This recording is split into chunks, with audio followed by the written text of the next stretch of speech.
మీ అందరికీ ఒక్క విషయం చెప్దాం అనుకుంటున్నాను.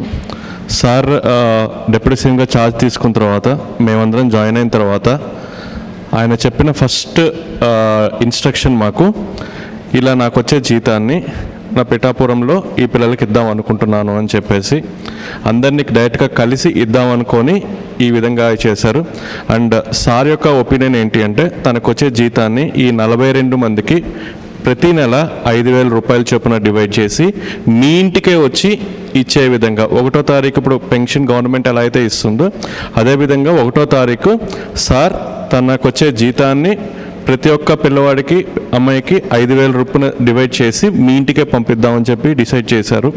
సో ఇది కంపల్సరీగా వాళ్ళ భవిష్యత్తుకు ఉపయోగపడుతుందని చెప్పి సార్ తీసుకున్న తీర్మానం. సార్ ఇట్లాంటి మంచి డెసిషన్లో మేమందరం భాగం అవటం వల్ల మాకు కూడా చాలా సంతోషంగా ఉంది సార్.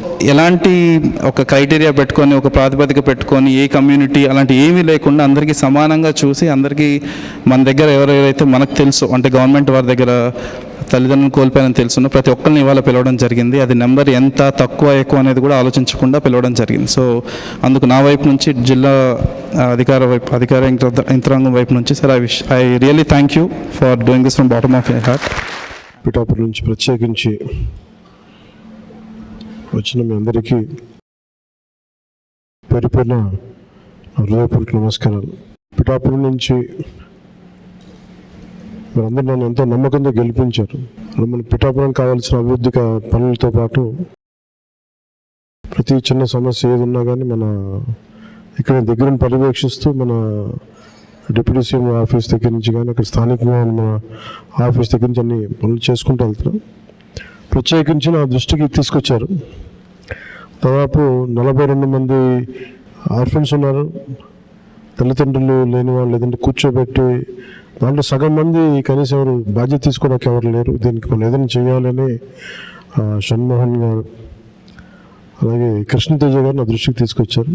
ఆ రోజు నేను అనుకున్నది ఏంటంటే, ముందుగా నేను ఎమ్మెల్యేగా గెలిచి డిప్యూటీ సీఎం పదవి తీసుకున్నాక బాధ్యతలు తీసుకున్నాక జీతాలు ఇవన్నీ తీసుకోకూడదని నిర్ణయించుకుంటే అసలు భారం అవ్వకూడదని. కానీ పరిస్థితి ఏమొచ్చిందంటే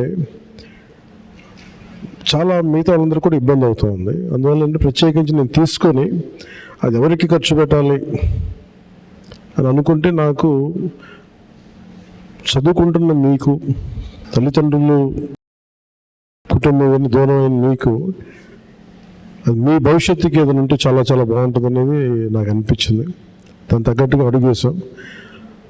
సో నాకు వచ్చే జీతంలో మొత్తం ఆ డబ్బంతా ఇట్లా మీ భవిష్యత్తుకి ఈ పదవి ఉన్నంతకాలం, ఈ ప్రభుత్వం ఉన్నంతకాలం మీరు సంపూర్ణంగా చదువుకునే వరకు నెలకి 5,000 రూపాయల చొప్పున మీకు అందజేయడం జరుగుతూ ఉంటుంది. ముఖ్యంగా ఇది మీకు ఎంత సహాయపడుతుంది అనేది మీరే చెప్పాలి నాకు.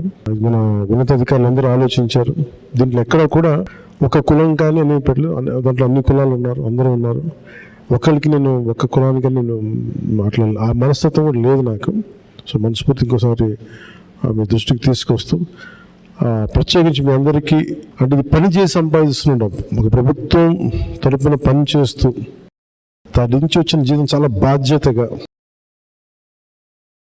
నాకు మీరు ఇచ్చిన అధికారాన్ని తిరిగి తద్వారా వచ్చిన డబ్బుని తిరిగి ఏ పిఠాపురం అయితే నన్ను గెలిపించడానికి కారణమైందో అదే పిఠాపురం భవిష్యత్తుకి, మీరందరూ పిఠాపురం భవిష్యత్తు ఇక్కడ ఉన్న పిల్లలందరూ, సో మీ భవిష్యత్తు కోసం నేను దీన్ని తిరిగి జీతాన్ని ఇచ్చేస్తున్నాను.